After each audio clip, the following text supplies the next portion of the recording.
Welcome back to Metals, Money, and Markets. We are at January 11th. For MiningClips, Rob Goodman and Mickey Fulp, the Mercenary Geologist, as he always does, will break it down. All right, Mickey, the Jerome Powell show here. Equities excited about maybe no more rate hikes or less of them, but dollar off a bit. Gold hung in there. Let's start there.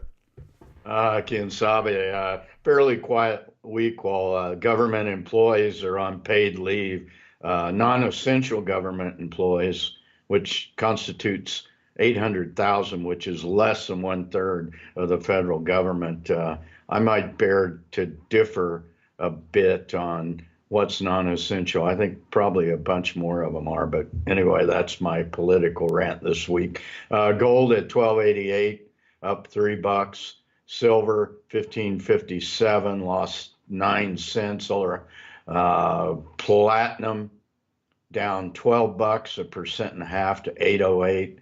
Palladium still roaring, another all-time high, hit 1304. Copper 271. There's no interest. It's backward to infinity again. Chinese PMI, and this is important, Rob, is less than 50, which means their economy contracted over the last month.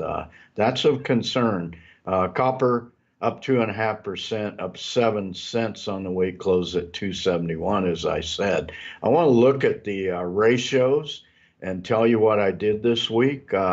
Gold silver ratio at 83 occurs about 8% of the time since 1970. Platinum to gold just off its all-time low of 0.63, and platinum to palladium at 0.62. I bought some platinum this week, Rob. Shifting over here to the energy market, it's a pretty flat uranium market, but boy, oil's starting to look good, huh?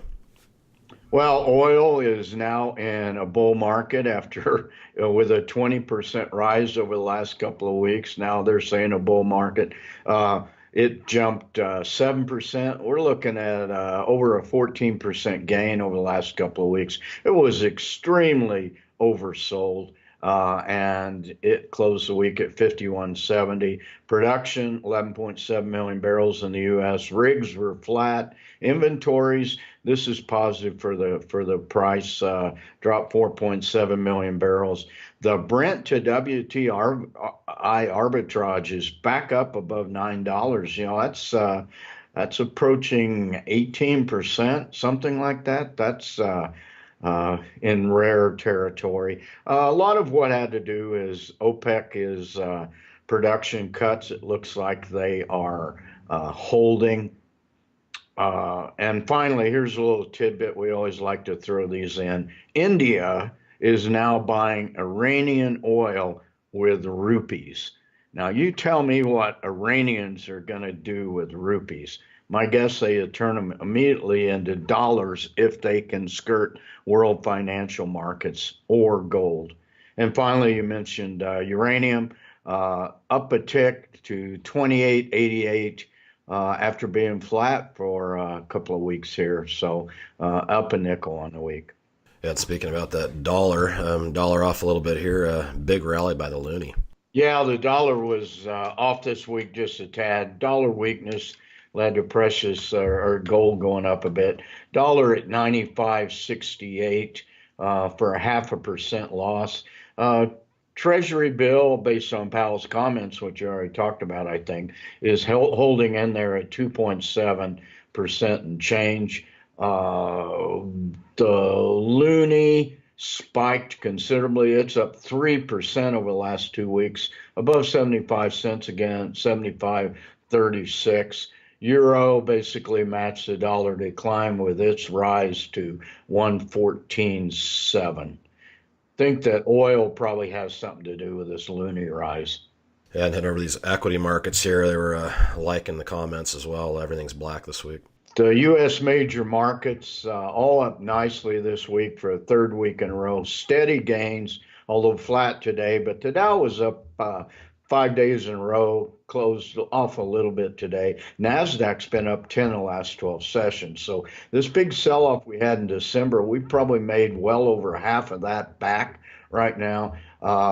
Volatility is way down, VIX less than 20. So the markets have really calmed down.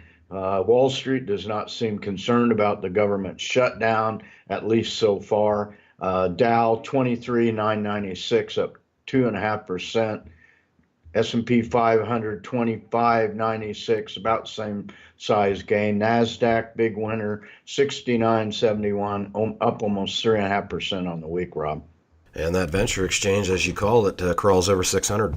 Yep, Rob, it's on its usual January roll as we predicted, closed above 600. We haven't seen that. Actually, it closed at 602, and it's been since before Thanksgiving since that happened. So up 2.6% on the week.